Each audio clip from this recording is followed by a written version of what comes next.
Subscribe कीजिए हमारे channel PC editor को और नोटिफिकेशन को दबाना ना भूलें। दरख्त लगा के मर जाओगे तो मरने के बाद भी जब लोग उससे फायदा उठाएंगे तो अल्लाह आपकी कब्र में आपको आराम अता फरमाएगा।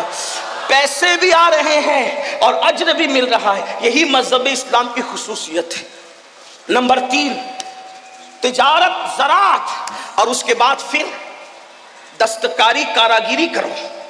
आजकल लोग घर में बैठ के पैसे कमाना चाहते हैं। हजरत दाऊद अलैहिस्सलाम अल्लाह के पैगंबर हैं, अल्लाह के नबी हैं, सुलेमान अलैहिस्सलाम के वालिद हैं। आप रोजाना भेस बदल के निकलते थे कि मैं अपने बारे में पूछूं कि मेरी कमी क्या है। हालांकि जो भी नबी होता है उसमें कभी कोई कमी नहीं होती, क्योंकि नबी को अल्लाह कामिल व अकमल बनाकर भेजता है। चाहे उसका नसब हो, चाहे उसका हुस्न हो, चाहे उसका इल्म हो, चाहे उसका तकवा हो, उसका बोलना हो, चलना हो, फिरना हो, मासूम होता है नबी। लेकिन जिनके रुतबे हैं सिवा, उनको सिवा मुश्किल है। अल्लाह के पैगंबर दाऊद अलैहिस्सलाम जो है वो पूछते थे भेस बदल कर कि मैं अपने बारे में पूछूं क्या कमी है। जिससे मिलते थे सब कहते थे क्या पैगम, क्या इंसान है, क्या हस्ती, सब तारीफ करते थे। लेकिन आप मुतमईन नहीं होते थे, कुछ तो है, कुछ तो है। एक दिन अल्लाह ने जिब्रील अलैहिस्सलाम को भेजा, कहा आप जाओ और बताओ, आईना दिखाओ क्या करना है। हजरत जिब्रील आए इंसानी शक्ल में, उनसे मुलाकात होगी तो कहा दाऊद कैसे? कहा आदमी बहुत अच्छा है लेकिन अपने हाथ की कमाई नहीं खाता। आदमी बहुत अच्छा है मगर अपने हाथ की कमाई नहीं खाता। अगर अपने हाथ की कमाई खाए तो फिर और बात है। पलटे रोते हुए और अल्लाह से दुआ की, मौला मुझे कोई हुनर सिखा दे। तो अल्लाह ने आपके हाथ में लोहे को ऐसे नरम कर दिया जैसे औरतों के हाथ में आटा नरम होता है, और अल्लाह ने उनको ज़रा बनाने का हुनर सिखाया। बादशाह होकर भी ज़रा बनाते थे और बेच करके अपना जो है वो रिस्क हासिल करते थे। नबी ज़रा बना सकता है, नबी ज़राअत कर सकता है, नबी तिजारत कर सकते हैं।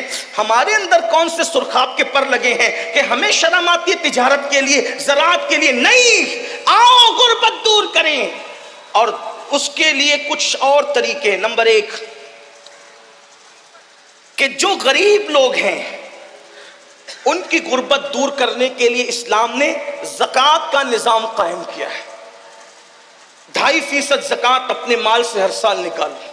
आज मुसलमान ज़कात चोर भी हुआ है, नमाज चोर भी है, ज़कात चोर भी है। 1 पैसा अगर ज़कात का बचा के रखोगे,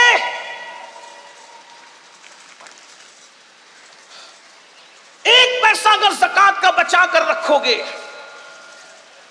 तो वो पैसा आपके दूसरे अच्छे पैसे को भी तबाह करेगा।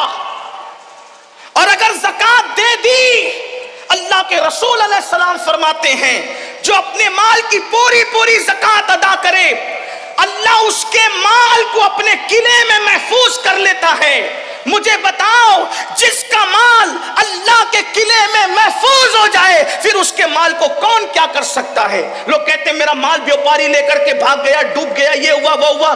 ज़कात नहीं देते, गरीबों का हक नहीं देते, इसलिए कोई लेकर के भागता है। वल्लाह अगर एक एक पाई की ज़कात निकाल दो तो अल्लाह के सच्चे नबी ने फरमाया कि जिसने ज़कात निकाल दी उसका माल अल्लाह के किले में महफूज हो गया। एक बात। दूसरी बात, जब ज़कात निकालो तो ज़कात को कोई सिस्टम से तकसीम करो। कुछ लोगों को तो हमने 200-200 रुपये तकसीम करते देखा। ठीक है, इसमें कोई शरअ का हुक्म नहीं है, तमलीक शर्त है फकीर के लिए, लेकिन आपसे पूछता हूँ कम से कम ऐसा हो जाए।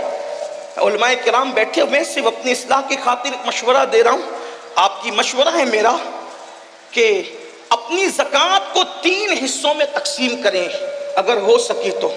नंबर 1, एक हिस्सा अपने रिश्तेदारों में तकसीम करें। नंबर 2, एक हिस्सा आम मुसलमानों में तकसीम करें।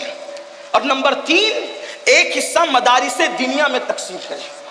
इससे यह होगा कि आपके रिश्तेदारों की गुर्बत भी दूर होगी, आम मोमिनों की गुर्बत भी दूर होगी, और जो मदारिस इस्लामिया जो दरअसल हमारे मजहब की जान है, अल्लाह के रसूल अलैहिस्सलाम ने फरमाया अल इल्म हयातुल इस्लाम व इमादुद्दीन, कि इल्म इस्लाम की जिंदगी है मजहबी इदारे कायम हैं, इंशाअल्लाह हमारा दीन जिंदा रहेगा। इसलिए उनको भी मजबूत करना जरूरी है, लेकिन उसके लिए थोड़ी गुजारिश इतनी है कि जहां दे रहे हैं वहां आंख खोल करके देखो कि काम हो रहा है कि नहीं हो रहा है।